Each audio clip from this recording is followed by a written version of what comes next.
শুভ সকাল, আসসালামু আলাইকুম আমার ইউটিউব ফ্যামিলিরা কেমন আছেন সবাই? আমি তো আলহামদুলিল্লাহ খুবই ভালো আছি। আমার গার্ডেনে এসে দেখলাম যে ঘাসগুলো পুড়ে ছাই হয়ে গেছে। মনে হচ্ছে যে একদম খরার মতন। আর আকাশের দিকে তাকিয়ে দেখলাম যে একটু বৃষ্টি বৃষ্টি ভাব, বৃষ্টি মনে হয় পড়তে পারে। তো চলেন আজকে একটা হেলদি নাস্তা বানাই কিনুয়া আর পরেজ দিয়ে। আহ, তো প্রথমেই আমার যা যা লাগবে আর কি, বেসন আর কিনোয়া আর পরেজের মধ্যে একটু পাম্পকিন সিড ছিল।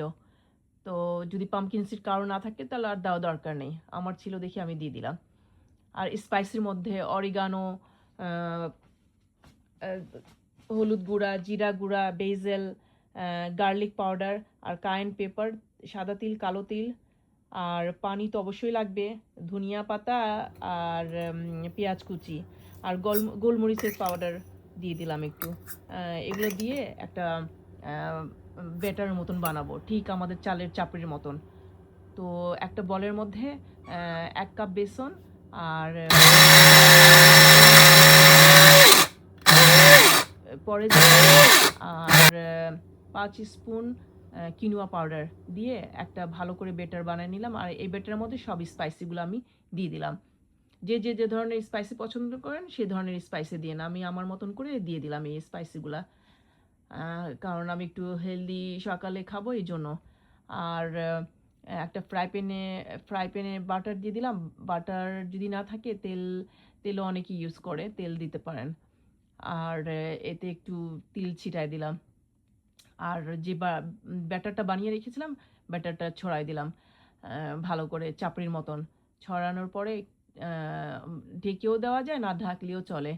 তো 1 সেকেন্ড বা 2 মিনিটের মধ্যেই দেখবেন যে হয়ে গেছে চাপড়িটা। তো আমি আমার বাসায় পনির বানানো ছিল, পনির মিডলে দিয়ে দিলাম। আর ডিম ডিম ভাবলাম যে ডিম ভাজবো, তো ডিমটারে ফেটিয়ে উপরে দিয়ে দিলাম। আর দিয়ে ফোল্ড করে আহ, একটা চাপড়ির মতন বানিয়ে ফেললাম। আর পিৎজা কাটার দিয়ে কেটে কেটে ফেললাম। তো ভালোই হলো। আহ, আহ, ভালোই অপশন এইটা, সকালে মাঝে মধ্যে খাওয়া যায়। আর এর মধ্যে এহসান বললো যে চলো সিজনের লাস্ট ম্যাঙ্গো খেয়ে ফেলি, আহ, একটু বাইরে যাই। তো বললাম যে আচ্ছা ঠিক আছে চলো। তো আর কোথায় যাব, ব্যাগ টেনে চলে গেলাম ফুড বাজারে। যে ওইখানে প্রথমেই দেখি ম্যাঙ্গো, লাস্ট সিজনের ম্যাঙ্গো। আর আরেকদিকে দেখি মিষ্টি। তো তো আর মিষ্টি যদি চোখে পড়ে তো ওইটা তো আর সরানো যাবে না। তো নিয়ে নিলাম। আর মাছগুলো তো এত বড় বড় মাছ, আমার চেয়েও বড় বড়। আর মুরগির পেটের ডিম দেখলাম, যেটা আমার আম্মা খেতে দিত না ছোটবেলায়। তারপরে কোয়েল পাখি, সব কিছুই ছিল। তো নিয়ে বের হয়ে গেলাম। আর রাস্তায় দেখি যে একদম গাছগুলো পুড়ে ছাই হয়ে গেছে। আর একটু হলেই মনে হয় আগুন লেগে যাবে। তো খুদা হাফেজ, ভালো থাকেন।